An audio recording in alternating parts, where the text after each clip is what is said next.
الحمد لله رب العالمين والصلاة والسلام على أشرف الأنبياء والمرسلين أما بعد فأعوذ بالله من الشيطان الرجيم من همزه ونفخه ونفثه بسم الله الرحمن الرحيم رب اشرح لي صدري ويسر لي أمري واحلل عقدة من لساني يفقه قولي اللهم انفعنا بما علمتنا وعلمنا ما ينفعنا وزدنا علما فبشر عباد الذين يستمعون القول فيتبعون أحسنه أولئك الذين هداهم وأولئك هم أولو الألباب أعوذ بالله من الشيطان الرجيم بسم الله الرحمن الرحيم فمن أسس بنيانه على تقوى من الله ورضوان خير أمن أسس بنيانه على شفا جرف هار فانهار به في نار جهنم کیا پس جس شخص نے بنیاد رکھی اپنی عمارت کی اللہ کی طرف سے تقوی پر اور اللہ کی رضامندی پر، خیر وہ زیادہ بہتر ہے، امن اسس بنیانہ یا وہ شخص زیادہ بہتر ہے جس نے بنیاد رکھی اپنی عمارت کی علی شفا جرف ہار، ایک گڑھے کے کنارے جو گرنے والا ہے، فانہار بھی پس وہ گر گیا اس کو ساتھ لے کر فی نار جہنم، جہنم کی آگ میں، واللہ لا یہدی القوم الظالمین، اور اللہ تعالیٰ نہیں ہدایت دیتے ظالم قوم کو۔ تو اس آیت کریمہ میں اللہ تعالیٰ نے تقابل کیا ہے، کمپیریزن کیا ہے دو ایسی عمارتوں کا۔ اللہ تعالیٰ فرماتے ہیں ان میں سے ایک کی بنیاد اللہ کی طرف سے تقوی پر اور اللہ کی رضا پر رکھی گئی ہے، اور دوسری کی بنیاد وہ ایک گرنے والے گھڑے کے کنارے رکھی گئی ہے۔ وہ صرف گرنے والا نہیں ہے بلکہ وہ گویا کہ اس آدمی کو لے کر جہنم کی آگ میں وہ گر گیا۔ تو ایسی عمارت ہے وہ جو گرنے والے گھڑے کے کنارے ہے، جو اپنے بنانے والے کو ساتھ لے کر جہنم میں گر گیا، جہنم کی آگ میں۔ اب تقابل دیکھیے کہ تقابل میں ایک طرف اللہ نے ایسی عمارت کی بات کی ہے کہ جس کی بنیاد یعنی اللہ نے فرمایا اللہ کے تقوی پر اور اللہ کی رضامندی پر، یعنی دین پر ہے، اور دوسری کی بنیاد وہ ایک ایسے گھڑے کے کنارے ہے جو گرنے والا گھڑا ہے۔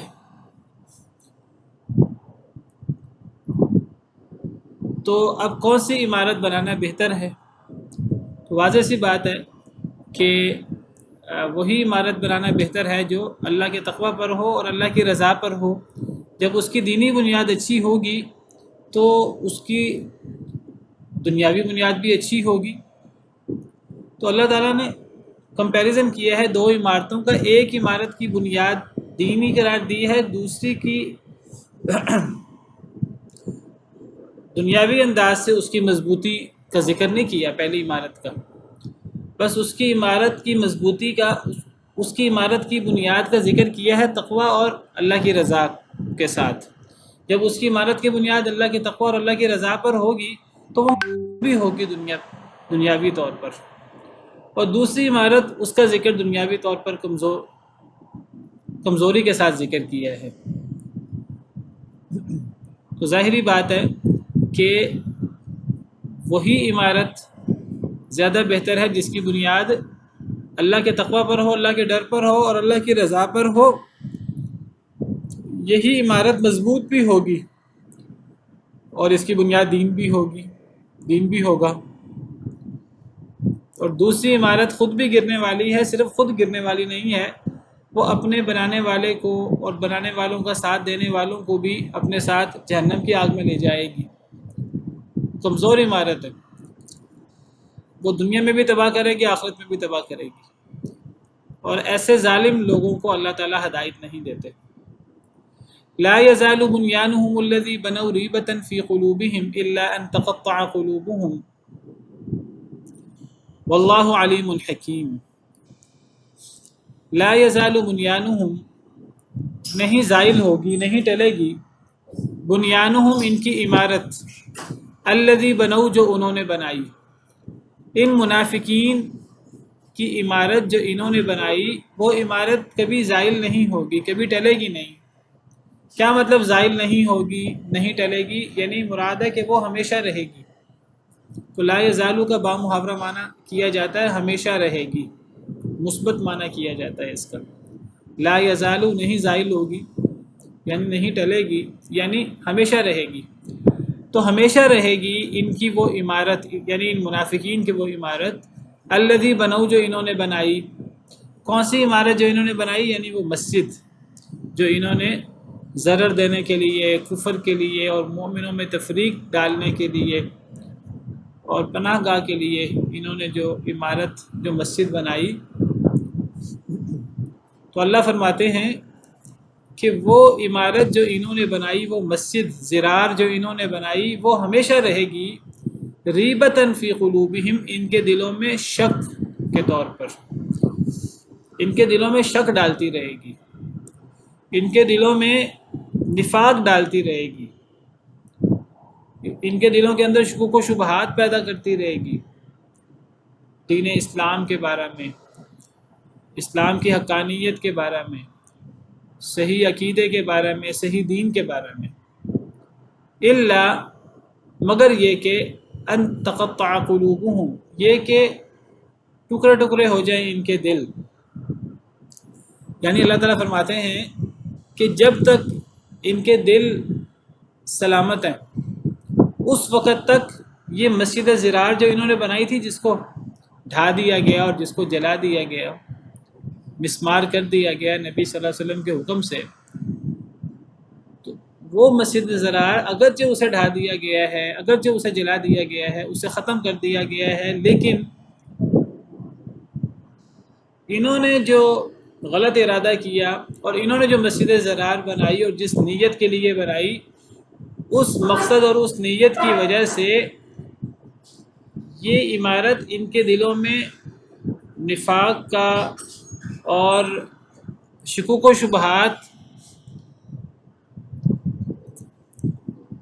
بن کر وہ عمارت ان کے دلوں میں قائم رہے گی۔ ایک ہی صورت میں وہ عمارت ان کے دلوں سے نکل سکتی ہے، اس وقت تک جب تک ان کے دل ٹوٹ جائیں۔ اگر ان کے دل ٹوٹتے نہیں ہیں تو وہ عمارت بھی تو وہ اس عمارت کو بنانے کی وجہ سے مرض نفاق اور شکوک و شبہات جو اس عمارت بنانے کی وجہ سے ان کے دلوں میں مزید بنے۔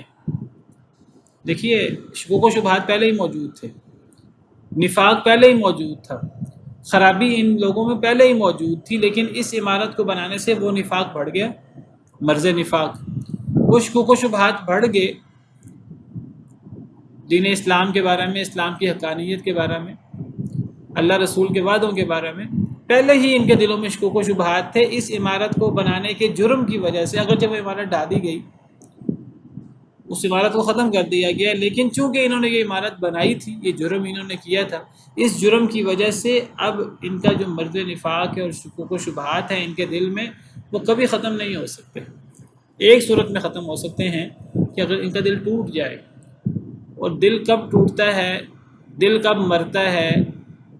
جب انسان فوت ہو جاتا ہے۔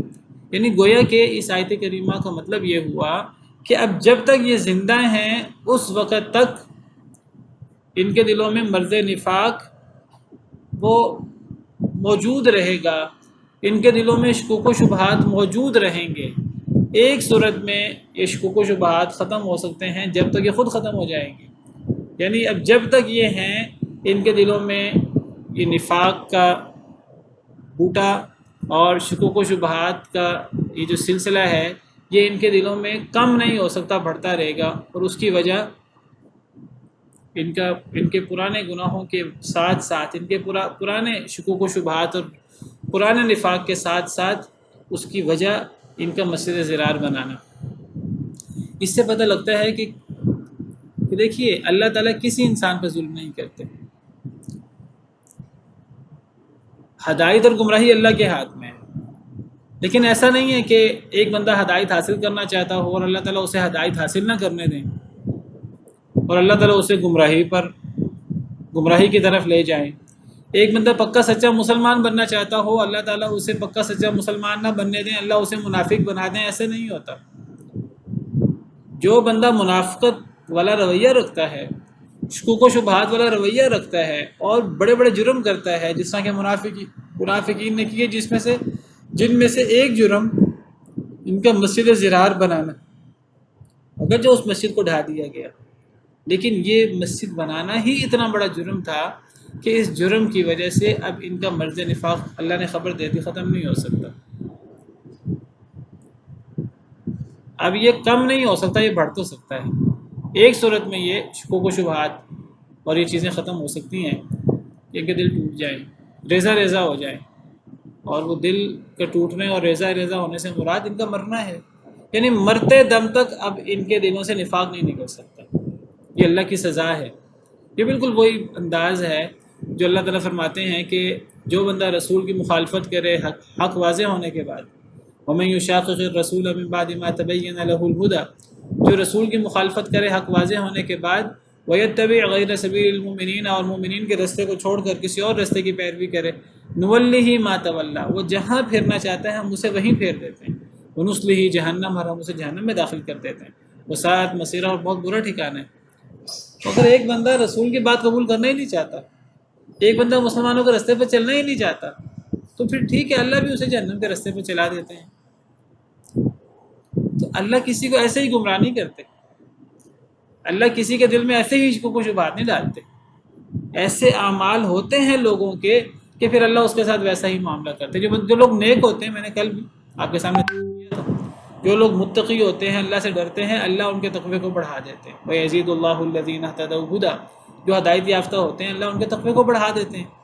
وَالَّذِينَ اهْتَدَوْا زَادَهُمْ هُدًى وَآتَاهُمْ تَقْوَاهُمْ۔ لیکن اس کے بالمقابل جو لوگ گناہ کرتے رہتے ہیں اللہ ان کو گناہوں میں بڑھا دیتے ہیں۔ جو لوگ نفاق کا اور شکوک و شبہات کا مظاہرہ کرتے رہتے ہیں اللہ ان کے نفاق اور شکوک و شبہات کو بڑھا دیتے ہیں۔ یہ مسجد زرار جو انہوں نے بنائی، اس مسجد زرار کی وجہ سے اب مرتے دم تک ان کے دلوں سے شکوک و شبہات نہیں نکل سکتے۔ اب یہ عمارت جو انہوں نے بنائی، یہ ہمیشہ ان کے دلوں میں شکوک و شبہات کا کانٹا بوتی رہے گی، الا یہ کہ ان کے دل پارا پارا ہو جائیں، ان کے دل ٹکڑے ٹکڑے ہو جائیں۔ ان کے دلوں میں مرض نفاق اور شکوک و شبہات آپ سمجھیے ایسے لازم و ملزوم کر دیے گئے ہیں جیسے بنی اسرائیل کے دلوں میں اللہ نے بچھڑے کی محبت ان کے ساتھ لازم و ملزوم کر دی تھی۔ اللہ نے قرآن کریم میں فرمایا وَأُشْرِبُوا فِي قُلُوبِهِمُ الْعِجْلَ بِكُفْرِهِمْ، کہ بنی اسرائیل کے دلوں میں بچھڑے کی محبت پلا دی گئی تھی۔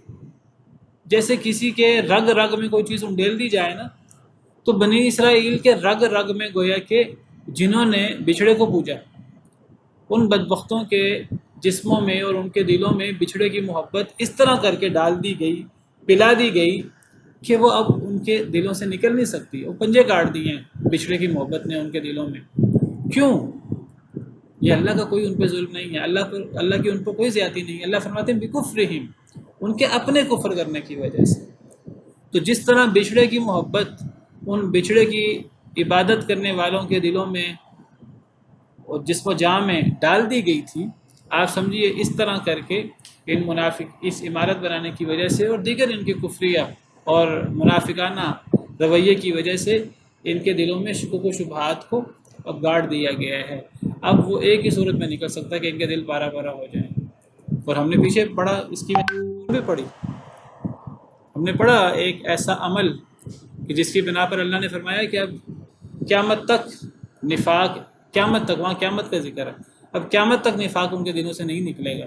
کس عمل کے بارے میں ہم نے پڑھا تھا؟ ہم نے پڑھا تھا پیچھے کہ جن لوگوں نے اللہ سے دعا کی کہ اللہ مجھے مال دے، میں اس مال سے صدقہ کروں گا، اور پھر وہ جب اللہ اسے مال دیں پھر وہ صدقہ نہ کرے، تو اللہ فرماتے ہیں ایسے شخص کے دل میں پھر قیامت تک کے لیے نفاق اللہ ڈال دیتے ہیں، پھر وہ پھر مرتے دم تک اور قیامت تک اس کے دل سے نفاق نہیں نکلتا۔ وَمِنْهُمْ مَنْ عَاهَدَ اللَّهَ لَئِنْ آتَانَا مِنْ فَضْلِهِ لَنَصَّدَّقَنَّ وَلَنَكُونَنَّ مِنَ الصَّالِحِينَ، اور ان میں سے وہ لوگ بھی ہیں جنہوں نے اللہ سے عہد کیا تھا کہ اگر اللہ نے ہمیں اپنا فضل دیا تو ہم ضرور صدقہ کریں گے اور ہم ضرور نیک ہو جائیں گے۔ فَلَمَّا آتَاهُم مِّن فَضْلِهِ بَخِلُوا بِهِ وَتَوَلَّوْا وَهُم مُعْرِضُونَ، جب اللہ نے انہیں دیا اپنا فضل تو انہوں نے بخل کر دیا اور منہ پھیر لیا اور وہ اعراض کرنے والے تھے۔ فَأَعْقَبَهُمْ نِفَاقًا فِي قُلُوبِهِمْ إِلَى يَوْمِ يَلْقَوْنَهُ، تو اللہ نے ان کے دلوں میں نفاق ڈال دیا اس دن تک جس دن وہ اللہ سے ملاقات کریں گے۔ اس دن تک اب نفاق اور شکوک و شبہات کے کیڑے ان کے دلوں سے نکل نہیں سکتے۔ کیوں؟ بما اخلف اللہ، اللہ کا اس میں کوئی قصور نہیں ہے، اللہ کا اس میں کوئی ظلم زیادتی نہیں ہے، اس لیے کہ انہوں نے اللہ سے وعدہ خلافی کی۔ ما وعدوه وبما كانوا يكذبون، اور اس لیے جو وہ جھوٹ بولتے تھے۔ تو ایسے اعمال ہیں گھنونے قسم کے کہ جو اعمال انسان کے نفاق کو آپ سمجھیے کہ انسان کے دل میں اور جسم جان میں ایسے وہ پیوست کر دیتے ہیں کہ وہ ایک مہر کسی کیفیت ہو جاتی ہے، اور ایسا انسان کے اپنے اعمال کی وجہ سے ہوتا ہے۔ ہم لوگ کہتے ہیں جی اللہ تعالیٰ فلاں کو سزا نہیں دیتے، فلاں اتنا گناہ گار ہے، یا کچھ لوگ تو اتنے بدبخت ہوتے ہیں میں نے فلاں گناہ کیا ہے، فلاں گناہ کیا، اللہ پکڑ ہی نہیں کر رہے، اور ہم سمجھتے ہیں پکڑ کرنے سے مراد کسی پر دنیا کے اندر دنیاوی مشکلات آ جائیں، کسی کے اوپر کوئی بیماریاں آ جائیں، یہ بھی ہو جاتا ہے۔ لیکن اس سے بڑی اللہ کی پکڑ کیا ہے کہ اللہ کسی شخص کو کفر میں ایسے مبتلا کر دیں کہ اس کے دل سے کفر نکلے ہی نہ، اللہ کسی کے دل میں نفاق اور شکوک و شبہات ایسے ڈال دیں کہ وہ اپنے برے اعمال کو اچھا سمجھنا شروع کر دے، اور وہ اس کے دل سے یہ کفر اور نفاق نکل ہی نہ سکے، اور وہ سمجھے میں تو بڑا اچھا کام کر رہا ہوں، اور مرتے دم تک وہ اس کفر کو اور اس نفاق کا وہ شکار رہے، اللہ نیکی کی توفیق نہ دیں، اللہ اس پر گویا کہ مہر لگا دیں۔ تو اس سے بڑی اللہ کی سزا کیا ہو سکتی ہے؟ دنیا کی نعمتیں کسی کو ملتی رہیں، دنیا کی نعمتیں ملنے کا فائدہ، جب ایک بندہ جو ہے وہ نفاق میں اور شکوک و شبہات میں اٹا پڑا ہے، اور وہ کفر میں اور طغیانی میں وہ بھرا ہوا ہے، تو یہ دنیا کی نعمتوں کی کیا حیثیت رہ جاتی ہے؟ یہ تو وہی بات ہے جو اللہ فرماتے ہیں قال ومن کفر فامتعه قلیلا ثم اضطره الى عذاب النار، جس نے کفر کیا تھوڑا سا اسے فائدہ دوں گا، پھر اسے جہنم کی آگ کی طرف مجبور کر دوں گا، متاع قلیل ثم مأواهم جہنم، تھوڑا سا فائدہ ہے پھر ان کا ٹھکانہ جہنم۔ تو اس سے بڑی اللہ کی سزا کیا ہو سکتی ہے؟ تو ایسے اعمال بڑے گھنونے ہمیں دیکھنے میں اتنے بڑے نظر نہیں آتے، لیکن بعض ایسے اعمال ہوتے ہیں جو تباہ و برباد کر دیتے ہیں کسی انسان کو۔ لا یزال بنیانہم الذی بنوا ریبۃ فی قلوبہم، ہمیشہ رہے گی ان کی یہ عمارت جو انہوں نے بنائی، ریبتاً شک کا باعث، شک ڈالنے کا باعث، فی قلوبہم ان کے دلوں میں، الا ان تقطع قلوبہم، مگر یہ کہ پارا پارا ہو جائیں ان کے دل۔ واللہ علیم حکیم، اور اللہ تعالیٰ بہت جاننے والے، بہت حکمت والے ہیں۔ بعض مفسرین نے الا ان تقطع قلوبہم سے مراد، جیسے میں نے ذکر کیا کہ ان کے دل پارا پارا ہو جائیں یعنی مر جائیں، بعض مفسرین جیسے میں نے وضاحت کی نماز سے پہلے، بعض مفسرین نے الا ان تقطع قلوبہم سے مراد یہ بھی لی ہے ان کے دل ٹوٹ جائیں، یعنی ندامت کی وجہ سے ان کے دل نادم ہو جائیں اور وہ توبہ کر لیں۔ بہرحال دیکھیے، نفاق سے کوئی بندہ توبہ کرے یا کفر و شرک سے کوئی بندہ توبہ کرے، اللہ اس کو بھی معاف کر دیتے ہیں، لیکن اصل میں جتنا بڑا جرم ہو اتنی توبہ کرنا مشکل ہو جاتا ہے۔ توبہ تو شرک سے بھی قبول ہو جاتی ہے، توبہ تو کفر سے بھی قبول ہو جاتی ہے، توبہ تو نفاق سے بھی قبول ہو جاتی ہے۔ مسئلہ اصل میں یہ ہے کہ مشکل بہت زیادہ ہو جاتا ہے، جتنا بڑا جرم ہو اس سے توبہ اتنی زیادہ مشکل ہوتی ہے۔ تو بعض نے اس سے دلوں کا نادم ہونا بھی مراد لیا ہے، کیونکہ ایک تفسیر وہ ہے، میں نے کہا میں وہ بھی ذکر کر دوں، باقی زیادہ تر یہی تفسیر کی جاتی ہے کہ وہ مر جائیں، مرتے دم تک ان کے دلوں سے نفاق نہیں نکلے گا۔ اصل میں آیت پہلی تفسیر کے مطابق آیت کا مفہوم وہی ہے کہ جو جیسا عمل کرے گا تو اللہ اس کے ساتھ ویسا ہی معاملہ کریں گے۔ گناہ گناہ کو کھینچتا ہے، نیکی نیکی کو کھینچتی ہے۔ اللہ تعالیٰ بہت جاننے والے ہیں لوگوں کے احوال کو،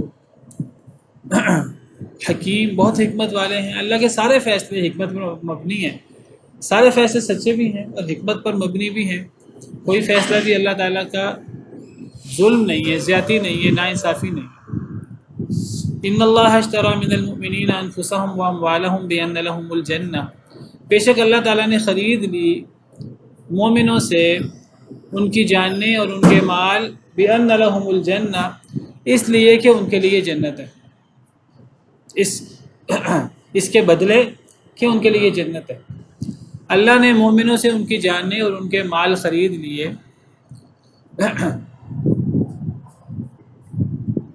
اور انہیں جنت دے دی اس کے بدلے۔ یعنی اس کا مطلب یہ ہے کہ مومن اپنی جان کو بھی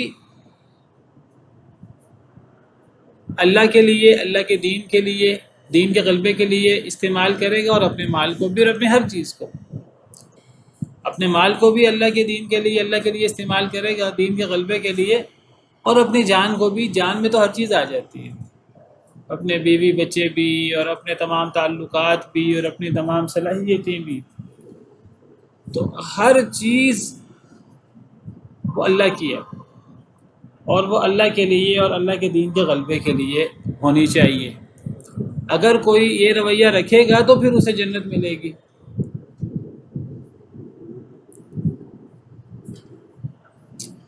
تو بہرحال ایک مومن کا کردار یہ ہونا چاہیے کہ مومن کی ہر چیز اللہ کے لیے اور اللہ کے دین کے غلبے کے لیے۔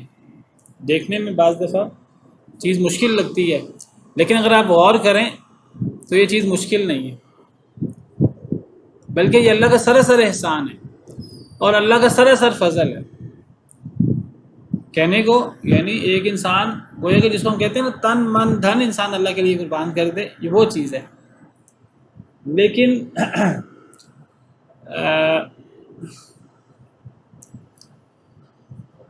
ایک طرف لگ رہا ہے کہ پھر تو مومن کو، انسان کو ہر چیز قربان کر دینی چاہیے، اور یہ مشکل لگتی ہے انسان کو۔ لیکن دوسری طرف دیکھیں آپ کہ انسان کی جان، انسان کا مال، انسان کی صلاحیتیں اور ساری چیزیں انسان کی ذاتی تو ہیں نہیں، اللہ کی ہی دی ہوئی ہیں۔ اس پہلو سے آپ دیکھیں کہ بالکل اس کو آپ ایسے سمجھیں کہ جیسے اللہ تعالیٰ زکوٰۃ کا مطالبہ کرتے ہیں، صدقات کا مطالبہ کرتے ہیں، کوئی کہے کہ اللہ تعالیٰ ہم سے ہمارا مال مانگتے ہیں، جیسے منافقین بدبخت کہتے تھے، جیسے یہودیوں بدبختوں نے کہا اللہ فقیر ہے اور ہم غنی ہیں، اللہ ہم سے قرض کا مطالبہ کرتے ہیں۔ بدبختوں نے غور ہی نہیں کیا، سمجھا ہی نہیں کہ یہ مال دیا کس نے؟ اللہ نے دیا۔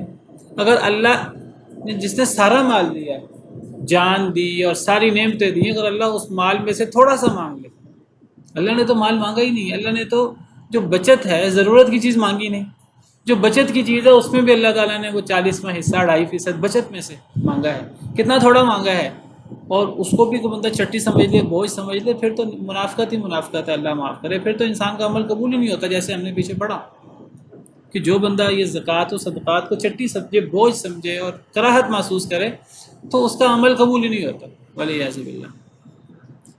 تو کہنے کو تو، دیکھنے کو تو بڑی چیز لگتی ہے، انسان سب کچھ اللہ کے لیے قربان کر دے تو جنت۔ تو بھئی سب کچھ ہے کس کا؟ اللہ کا۔ انا نحن نرث الارض ومن علیہا، اس زمین کے بھی ہم وارث ہیں، اور اس زمین کے اوپر جتنی چیزیں ہیں اس کے وارث اللہ ہی ہیں۔ للہ ما فی السماوات وما فی الارض، اللہ کے لیے یہ ہے جو کچھ آسمانوں میں ہے اور زمین میں ہے، ہر چیز ہی تو اللہ کی ہے۔ انا للہ و انا الیہ راجعون، کوئی فوت ہوتا ہے ہم کہتے ہیں ہم بھی اللہ کے ہیں اور ہم نے بھی اللہ کی طرف لوٹ کر جانا ہے۔ تو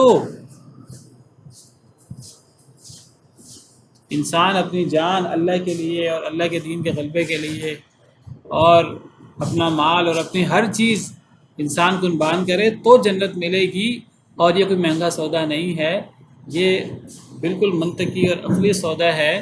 یہ ہر چیز اللہ کی ہے، اور اللہ نے جو چیز دی ہے وہی انسان اللہ کے دین کے لیے، اللہ کے لیے، دین کے غلبے کے لیے استعمال کرے تو جنت ہے۔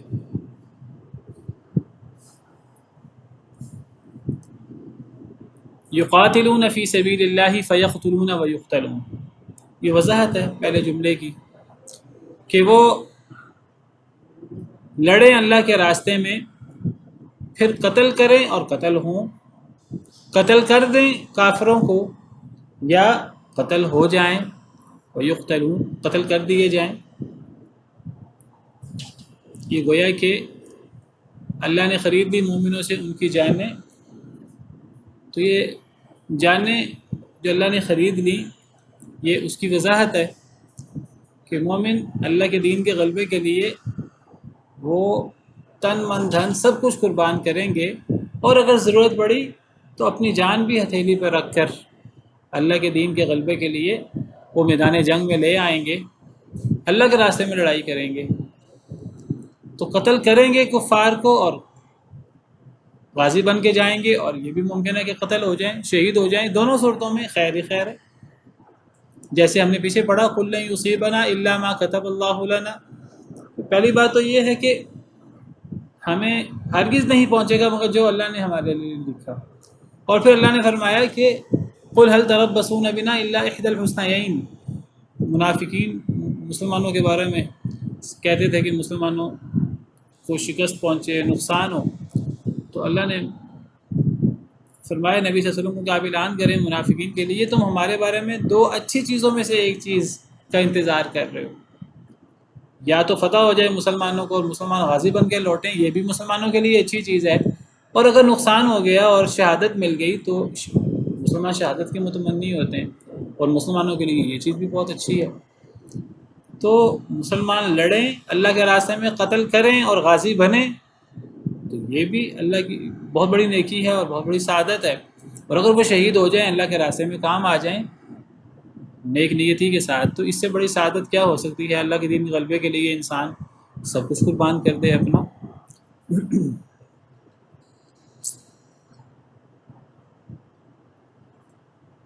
قتل کرنا اس کی بھی بڑی اہمیت ہے، اور اپنی جان قربان ہونے کے لیے تیار رہنا اور انسان کی جان کام آ جائے، اس کی بھی بہت فضیلت ہے۔ وقاتلوا وقتلوا، سورہ آل عمران میں بھی، کہ وہ اللہ کے راستے میں لڑے بھی اور وہ قتل بھی کیے گئے۔ وعدن علیہ حقا فی التوراۃ والانجیل والقرآن، وعدہ ہے اس پر سچا تورات میں، والانجیل اور انجیل میں، والقرآن اور قرآن میں، یعنی یہ جو وعدہ ہے کہ اگر مسلمان مومن اللہ کے دین کے غلبے کے لیے تن من دھن، اپنا جان اپنا مال سب کچھ قربان کرے گا تو اس کے لیے جنت ہے۔ تو یہ وعدہ صرف قرآن میں نہیں ہے، بلکہ یہ وعدہ تو اللہ کی ہر کتاب میں اور تمام نبیوں کی تعلیمات میں موجود تھا۔ تمام مسلمانوں سے، تمام انسانوں سے یہی تو مطالبہ ہے اللہ تعالیٰ کا کہ دین کے لیے ہر چیز کی قربانی دی جائے۔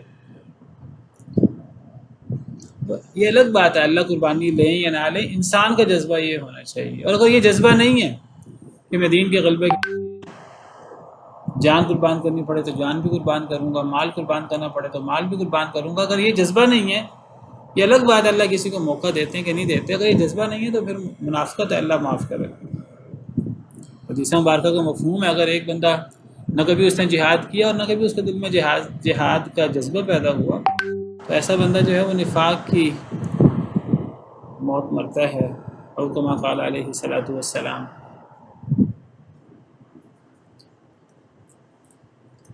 تو ایک مومن کا کام یہ ہے، یا مومن کا آپ کہیں کہ زندگی کا مقصد کیا ہے، اللہ کے دین کا غلبہ، وہ جیسے بھی ہوتا ہے۔ اللہ نے کسی کو مال دیا ہے تو وہ مال اللہ کے راستے میں دین کے غلبے کے لیے لگا دے، کسی کو اللہ نے صلاحیتیں دی ہیں، جو صلاحیت دی ہے، جس کی جو صلاحیت، کوئی انجینئر ہے تو وہ اپنی انجینئرنگ کو اللہ کے دین کے غلبے کے لیے استعمال کرے، کوئی ڈاکٹر ہے تو اپنے ڈاکٹری کو اللہ کے دین کے غلبے کے لیے استعمال کرے، کوئی سائنسدان ہے تو اپنی سائنس کو اللہ کے دین کے غلبے کے لیے استعمال کرے، کوئی تاجر ہے تو اپنے تجارت کو اللہ کے دین کے غلبے کے لیے استعمال کرے، کوئی عالم ہے اپنے علم کو اللہ کے دین کے غلبے کے لیے استعمال کرے۔ یہی مومن کی زندگی کا مقصد ہے، اس کے علاوہ اور کیا مقصد ہے؟ اگر کھانا پینا ہے، سونا ہے اور زندگی گزار کر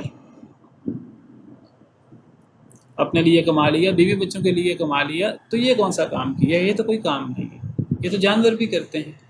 جانور کا اور انسان کا فرق وہ یہی ہے، میری زندگی کا مقصد تیرے دین کی سرفرازی، میں اسی لیے مسلمان، میں اسی لیے نمازی۔ تو انسان کی زندگی کا مقصد اللہ کے دین کا غلبہ ہونا چاہیے، وہ جیسے بھی ہو، جو کے لیے قربانی دینی پڑے انسان کو۔ اور یہی تمام کتابوں میں وعدہ لیا گیا، یہ وعدہ تورات میں بھی ہے، انجیل میں بھی ہے اور قرآن میں بھی ہے۔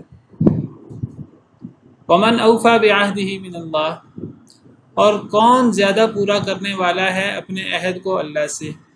یعنی اگر کسی کا یہ جذبہ ہو جو اللہ چاہتے ہیں، کوئی اپنے اندر یہ جذبہ پیدا کر لے تو جنت میں جانے سے اسے کون روک سکتا ہے؟ اسے کوئی نہیں روک سکتا۔ اللہ نے اس کے لیے جنت الاٹ کر دی ہے، اللہ نے اسے جنت کا وعدہ دیا ہے، اور اللہ سے بڑھ کر وعدہ پورا کرنے والا کون ہے؟ کوئی نہیں۔ لازماً اسے جنت ملے گی۔ فاستبشروا ببیعکم الذی بایعتم بہ، بس خوش ہو جاؤ ساتھ اس بیع کے، وہ جو تم نے بیعت کی اللہ کے ساتھ، یہ جو تم نے بیع کی ہے، یہ جو تم نے تجارت کی ہے اللہ کے ساتھ۔ ایک مومن کی اللہ سے یہ تجارت ہوتی ہے کہ نہ اس کی جان اپنی ہے، نہ اس کا مال اپنا ہے، نہ اس کی صلاحیتیں اپنی ہیں، یہ ساری اللہ کی دی ہوئی چیزیں ہیں۔ اگر اللہ کے لیے، اللہ کے دین کے لیے استعمال ہو جائیں تو اس سے بڑی سعادت کیا ہو سکتی ہے۔ جیسے ایک صحابی نے خواہش کی تھی، جنگ ہونے لگی تھی، تو ان کی خواہش ہوئی کہ اگر اللہ تعالیٰ مجھے شہادت دے، کافر میرے جسم کا مسئلہ کریں، تو قیامت کے دن میں اللہ کے حضور پیش ہوں تو اللہ مجھ سے سوال کرے کہ اے میرے بندے تیرے ساتھ یہ کیوں ہوا، تو میں کہوں اے اللہ تیرے لیے اور تیرے دین کے غلبے کے لیے۔ تو بہرحال یہ بہت بڑی سعادت ہے۔ بہرحال انسان کو اللہ سے عافیت مانگنی چاہیے، لیکن انسان کا عقیدہ اور انسان کا سوچ یہی ہونی چاہیے۔ تو اللہ سے بڑھ کر وعدہ پورا کرنے والا کون ہے؟ تو تم خوش ہو جاؤ اس بیع کے ساتھ، اس تجارت کے ساتھ جو تم نے تجارت کی۔ یہ خوش کون ہوگا؟ یہ خوشی صرف اسی کو منانے کا حق ہے جو اس بیع پر راضی ہے اللہ کے ساتھ، جو اپنا سب کچھ اللہ کے لیے قربان کرنے پر تیار ہے، اسے خوش ہو جانا چاہیے۔ اور لیکن جو تیار نہیں ہے اپنا سب کچھ اللہ کے لیے قربان کرنے پر، جیسے اعتراضات ہیں، اللہ نے یہ بھی مانگ لیا، یہ بھی مانگ لیا، یہ بھی مانگ لیا، تو اسے خوش ہونے کا کوئی حق نہیں۔ تو خوش ہونے کا حق صرف اسے ہے جو اس پر راضی ہے، جو اس کے مطابق زندگی گزارتا ہے۔ اللہ تعالی ہمیں بھی اس کے مطابق زندگی گزارنے کی توفیق عطا فرمائے۔ وذالک هو الفوز العظیم، اور یہ بہت بڑی کامیابی ہے۔ اصل کامیابی تو یہی ہے، یہ عارضی زندگی، چھوٹی سی زندگی اگر یہ اس طرح گزر گئی تو ہمیشہ ہمیشہ کی زندگی کی کامیابی حاصل ہوگی، اللہ کی رضا حاصل ہوگی۔ التائبون العابدون الحامدون السائحون الراکعون الساجدون الآمرون بالمعروف والناہون عن المنکر والحافظون لحدود اللہ وبشر المؤمنین۔ توبہ کرنے والے، العابدون عبادت کرنے والے، الحامدون اللہ کی بہت تعریفیں کرنے والے، حمد بیان کرنے والے، یہ سارے جمع ہیں، جمع مذکر سالم۔ پیچھے مومنوں کا ذکر ہوا، ان اللہ اشتری من المؤمنین انفسهم واموالهم۔ مومن کون ہوتے ہیں؟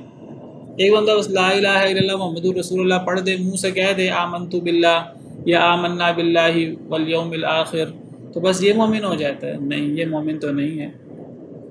مومن تو وہ ہے جو اپنے عمل سے، جو وہ کلمہ طیبہ پڑھتا ہے، جو اللہ سے وعدہ کرتا ہے، جو اس وعدے کو ثابت کرتا ہے۔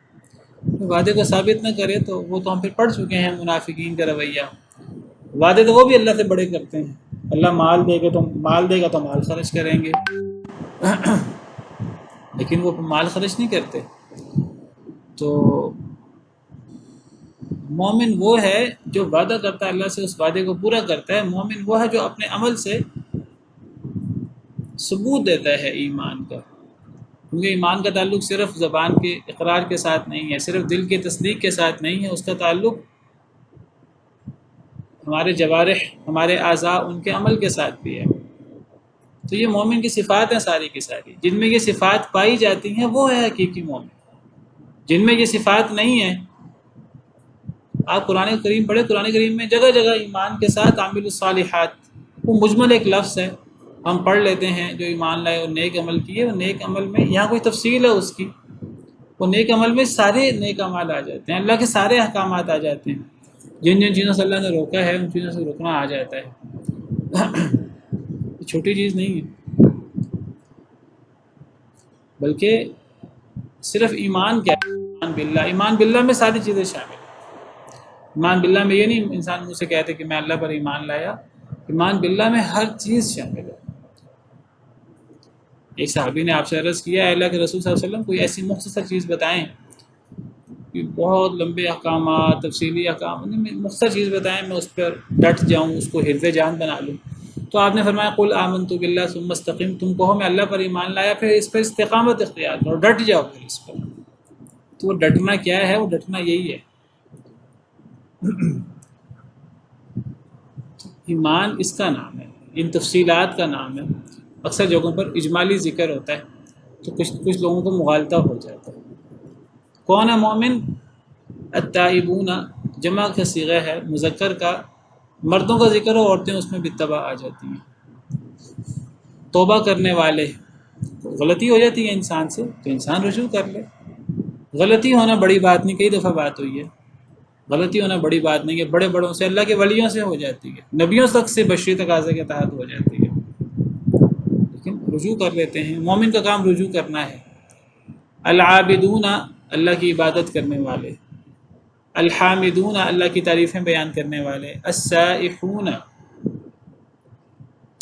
السائحون، روزے رکھنے والے، اللہ کے لیے روزہ رکھنا، فرضی روزے بھی اور نفلی روزے بھی۔ روزہ بہت بڑی عبادت ہے، اور چونکہ روزہ سراسر صبر ہے، کنٹرول کرنا ہے، تو اللہ تعالیٰ فرماتے ہیں کہ روزہ میرے لیے ہے، اس کی جزا بھی میں ہی دوں گا، یا اس کی جزا میں خود ہوں، یعنی اللہ رب العالمین کا دیدار۔ اور یہ فرضی روزہ ہو اس کی بھی بڑی اہمیت ہے، اور نفلی روزہ ہو اس کی بھی بڑی اہمیت ہے۔ حدیث مبارکہ میں آتا ہے جو بندہ ایک دن اللہ کے راہ میں روزہ رکھے تو اللہ اس کے چہرے کو 70 سال جہنم سے دور کر دیتا ہے۔ بہت بڑی فضیلت ہے روزے کی۔ تو السائحون، بعض مفسرین کے مطابق روزہ رکھنے والے، بعض مفسرین کے مطابق السائحون سے مراد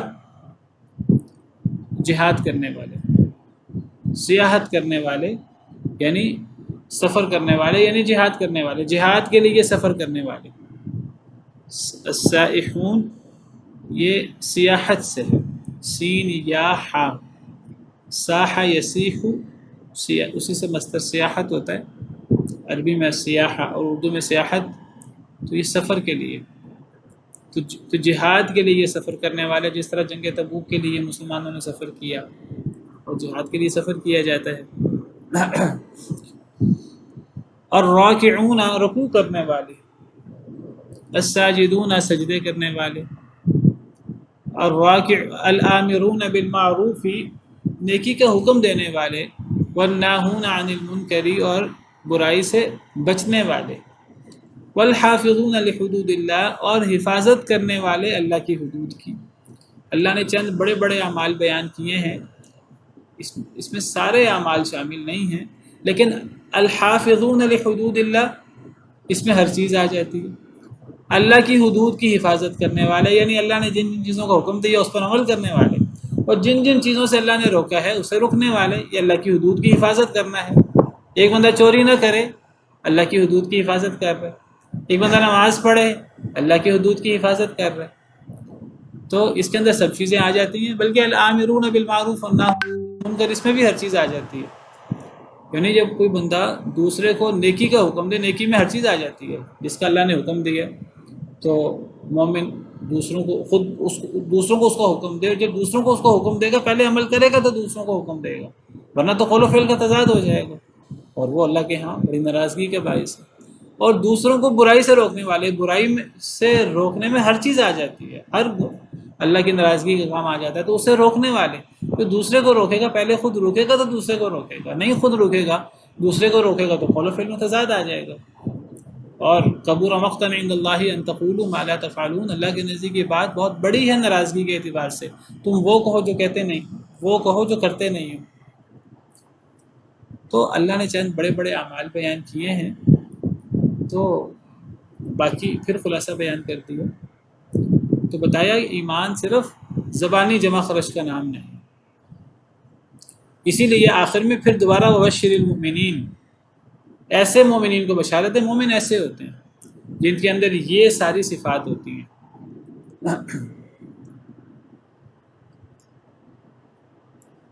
ما كان للنبي والذين آمنوا أن يستغفروا للمشركين ولو كانوا أولي قربى من بعد ما تبين لهم أنهم أصحاب الجحيم، نہیں لائق نبی کے لیے اور ان لوگوں کے لیے جو ایمان لائے، ان یستغفروا للمشرکین، کہ یہ کہ وہ استغفار کریں مشرکین کے لیے، ولو كانوا اولی قربى من بعد ما تبین لهم انهم اصحاب الجحیم، اگرچہ وہ قریبی رشتہ داری کیوں نہ ہو، اس کے بعد کہ واضح ہو جائے ان کے لیے کہ بے شک وہ اصحاب الجحیم ہیں، جہنم والے ہیں۔ یعنی اگر کسی شخص کے بارے میں یہ واضح ہو جائے کہ وہ جہنمی ہے، ایک شخص کے بارے میں کیسے واضح ہوگا کہ وہ جہنمی ہے؟ ہم دل میں تو جھانک کر نہیں دیکھ سکتے، کیسے پتہ لگے گا کسی کے بارے میں کہ وہ جہنمی ہے؟ کسی کے جی خاتمے سے، بالکل ٹھیک، یعنی خاتمے سے پتہ لگے گا کہ ایک بندہ وہ اس کا خاتمہ بالخیر ہوا کہ خاتمہ بالشر ہوا۔ دیکھیے ایک بندہ اللہ کی نافرمانی کر رہا ہے، اول فول بک رہا ہے، الٹی سیدھی باتیں کر رہا ہے، ہم نہیں کہہ سکتے کہ یہ جہنمی ہے، اس لیے کہ اسے توفیق مل سکتی ہے اللہ کی طرف سے، ممکن ہے کہ اسے توفیق مل جائے اور اللہ تعالیٰ اسے توفیق دے دیں، ہدایت دے دیں۔ ایک بندہ جو ہے وہ نماز نہیں پڑھ رہا، اللہ کی نافرمانی بھی کر رہا ہے، تو ہم نہیں کہہ سکتے اس کی زندگی میں کہ یہ جہنمی ہے۔ ہم یہ کہہ سکتے ہیں جو یہ عمل کر رہا ہے یہ عمل اللہ کو ناراض کرنے والے ہیں یا یہ عمل جہنم میں لے جانے والے ہیں۔ ہم یہ نہیں کہہ سکتے کہ یہ شخص جہنمی ہے، کیا پتہ کہ اللہ تعالیٰ اس کی اصلاح کر دیں۔ اور ایک شخص ہمیں بڑا نیک نظر آ رہا ہے، بڑا نیک اعمال کر رہا ہے، ہم نہیں کہہ سکتے کہ یہ جنتی ہے۔ ہمیں نہیں معلوم کہ اس کا خاتمہ کس پر ہوتا ہے، ہمیں نہیں معلوم اس کی نیت کیا ہے۔ تو اگر کسی شخص کے بارے میں یہ واضح ہو جائے کہ وہ جہنمی ہے، اور یہ کیسے واضح ہوگا؟ اگر اس کا خاتمہ، اگر وہ بندہ کفر کا مظاہرہ کرتا رہا، کفر شرک کا، نفاق کا، واضح طور پر علانیہ گناہ کرتا رہا، اور پھر اسی حالت میں اس کی موت ہو گئی،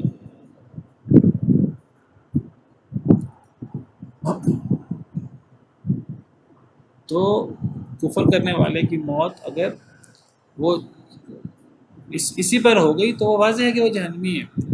اب ایسے شخص کے بارے میں جس کی وفات بھی کفر پر ہو گئی ہے، اب ہم نہیں کہہ سکتے کہ بھئی اللہ کو پتہ ہے کہ جنتی ہے کہ جہنمی ہے، یہ بات کہنا صحیح نہیں ہے،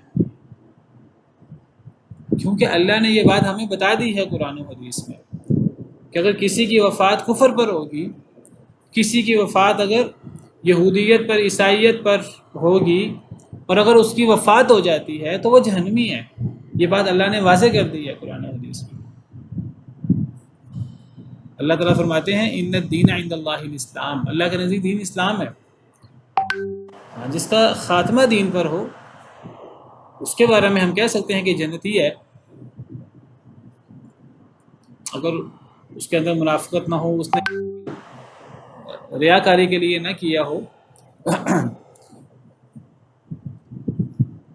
لیکن اگر کسی کا خاتمہ جو ہے وہ ایمان پر نہیں ہوا، کفر پر ہوا ہے، تو پھر ہمارا یہ عقیدہ ہونا چاہیے کہ یہ جہنمی ہے۔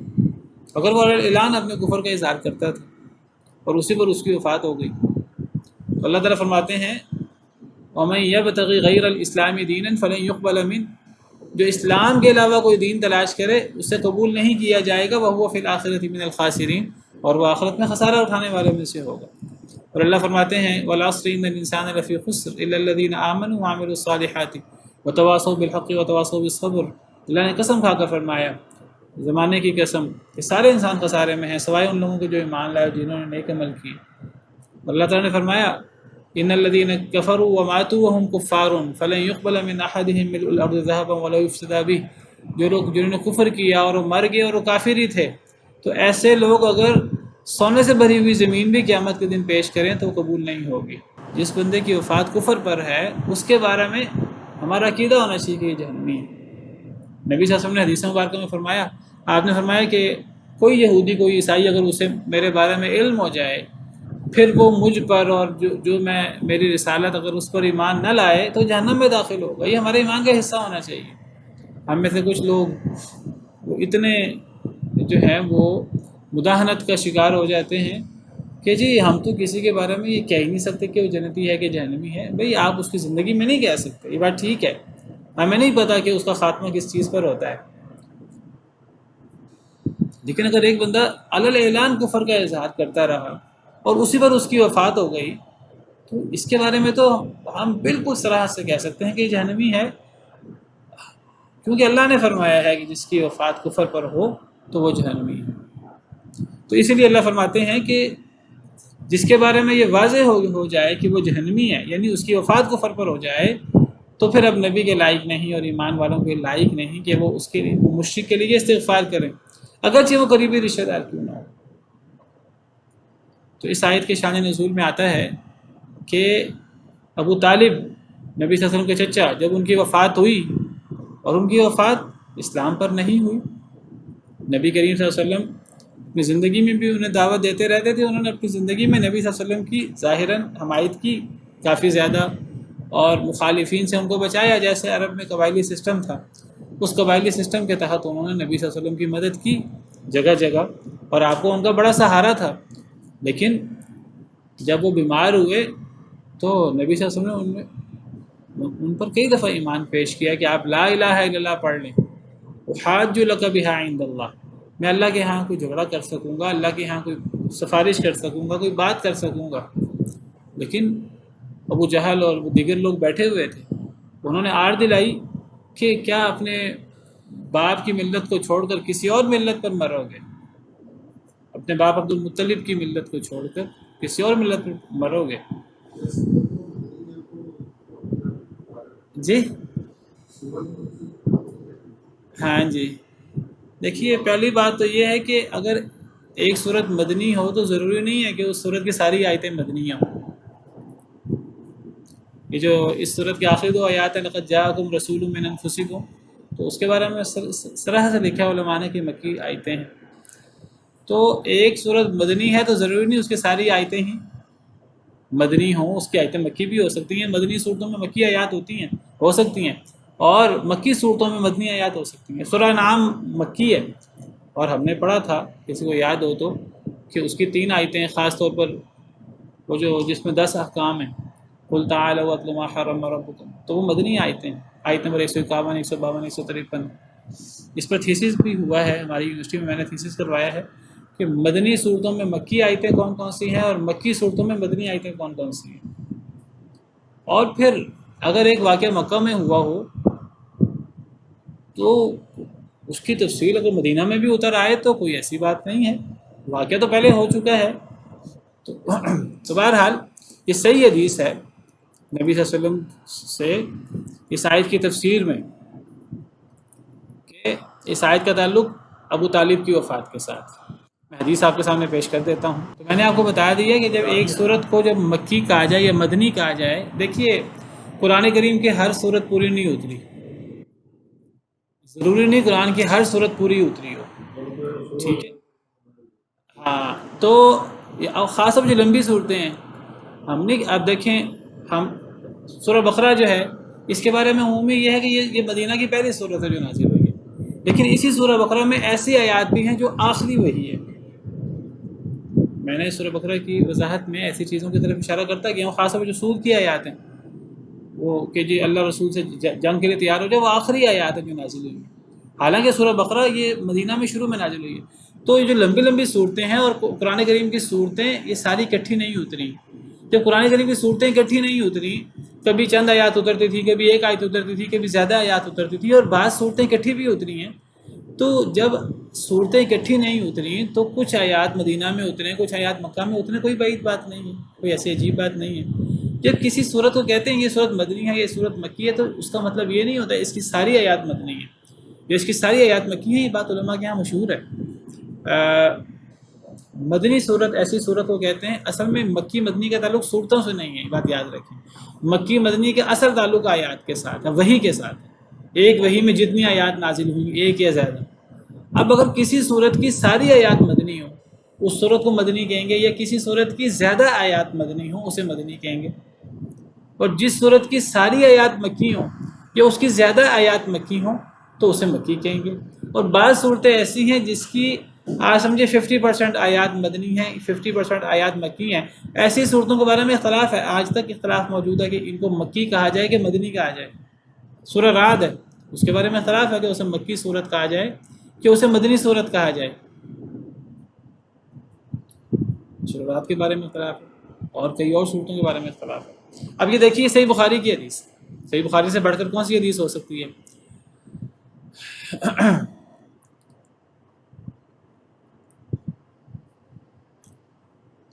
ان ابا طالب لما حضرت الوفات، کہ جب ابو طالب کو وفات حاضر ہوئی، جب موت کا وقت آیا، نبی صلی اللہ علیہ وسلم کے چچا، دخل علیہ النبی صلی اللہ علیہ وسلم، تو نبی صلی اللہ علیہ وسلم آئے ان کے پاس، وعندہ ابو جہل، اور وہاں ابو جہل بیٹھا ہوا تھا۔ دیکھیے غیر مسلموں سے، غلط لوگوں سے دوستی کا نتیجہ آپ دیکھیے، غلط لوگوں سے رہ و رسم کا نتیجہ کتنا نقصان دہ ہوتا ہے۔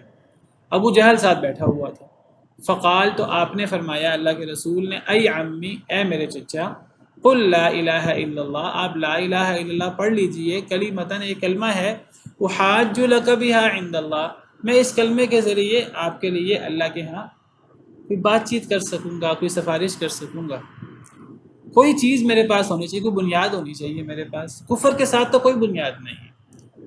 آپ نے پوری زندگی میری حمایت کی ہو ظاہراً، میرے خاندان کے ہونے کی وجہ سے، اگر ایمان نہیں ہے تو کچھ بھی نہیں ہے، کوئی ایک کلمہ تو ہو۔ فقال ابو جہل، کلمہ طیبہ، تو ابو جہل نے کہا، وعبد اللہ ابن ابی امیہ، عبداللہ بن ابی امیہ یہ بھی وہاں موجود تھا، یا ابا طالب، اے ابو طالب، ترغب عن ملت عبد المطلب، کیا عبد المطلب کی ملت سے بے رغبتی کرو گے، اپنے باپ کی ملت سے بے رغبتی کرو گے؟ عبد المطلب کی ملت سے کیا مراد ہے؟ وہی ملت جس پر قریش مکہ تھے، وہی عبد المطلب کی ملت تھی، تو کیا عبد المطلب کی ملت کو چھوڑ دو گے؟ تمہاری وفات بھی عبد المطلب کی ملت پر ہونی چاہیے۔ خاندانی غیرت دلائی، باپ کی غیرت دلائی۔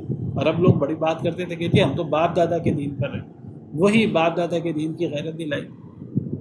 فلم یزالا یکلمانی، ہی یہ دونوں بات چیت کرتے رہے، حتیٰ قال آخر شیء کلمہم، حتیٰ کہ ابو طالب نے جو آخری بات کہی مرنے سے پہلے، علی ملت عبد المطلب، انہوں نے کہا کہ میں عبد المطلب کی ملت پر مر رہا ہوں۔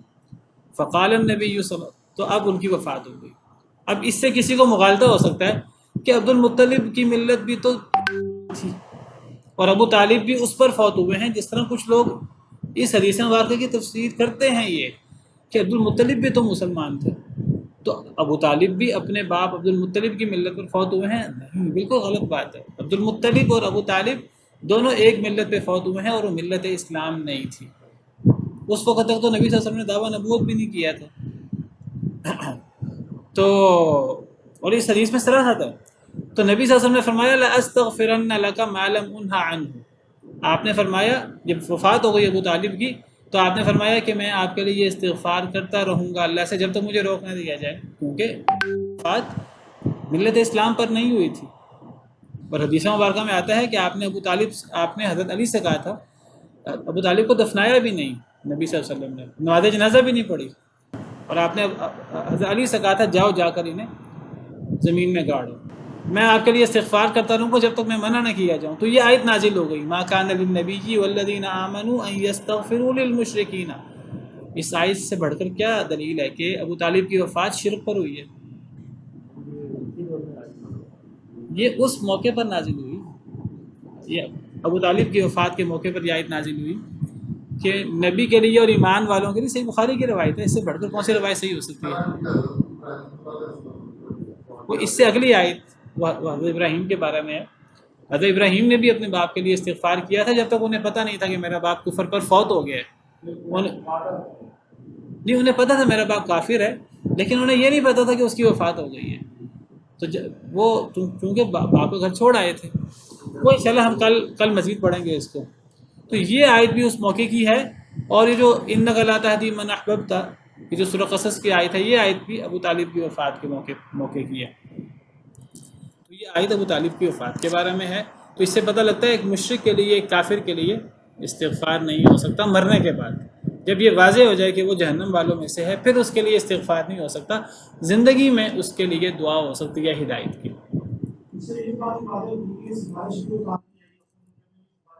کافر کے لیے کام نہیں آئے گی، ایک مومن کے لیے سفارش کام آئے گی، کافر کے لیے سفارش کام نہیں آئے گی۔ اگر سفارش کام آنی ہے تو پھر حضرت ابراہیم اپنے باپ کے لیے سفارش کر لیتے قیامت کے دن، حضرت ابراہیم کو اتنی کیا فکر ہوتی، اور نبی صلی اللہ علیہ وسلم کو کیا فکر تھی ابو طالب کے بارے میں، آپ سفارش کر لیتے قیامت کے دن۔ یہ جو آپ فرما رہے ہیں کلیمۃ احاج لک بہا عند اللہ، اس سے مراد بھی سفارش ہے کہ کوئی آپ کلمہ پڑھ لیں کہ میں اللہ کے یہاں سفارش کر سکوں۔ آپ نے حضرت فاطمہ سے اور دیگر اپنے خاندان کے افراد سے کہا کہ تم اپنے لیے تیاری کر لو، میں تمہیں قیامت کے دن تمہارے کام نہیں آ سکوں گا۔ حضرت نوح کی بیوی کی وفات ہوئی، حضرت لوط کی بیوی کی وفات ہوئی کفر پر، اللہ نے قرآن میں فرمایا فَلَمْ يُغْنِيَا عَنْهُمَا مِنَ اللَّهِ شَيْئًا، دونوں اپنی بیویوں کے لیے اللہ کے ہاں کچھ نہیں کر سکیں گے، اللہ کے ہاں کوئی فائدہ نہیں پہنچا سکیں گے انہیں۔ ایک بندہ کفر پر فوت ہو، اسے کوئی چیز فائدہ نہیں دے سکتی۔ ہاں اگر ایمان ہو تو پھر نبی کے رشتہ داروں کو اگر وہ ایمان پر فوت ہوں تو فائدہ ہو سکتا ہے، کیونکہ جو ایمان والا ہے وہ اپنے رشتہ داروں کے ساتھ، اپنے نیک رشتہ داروں کے ساتھ ہوتا ہے جنت میں۔ کسی اعمال کا تفاوت ہو تو جس کا درجہ اوپر ہوگا تو سب باپ بیٹا وہاں اکٹھے ہو جائیں گے، لیکن ایمان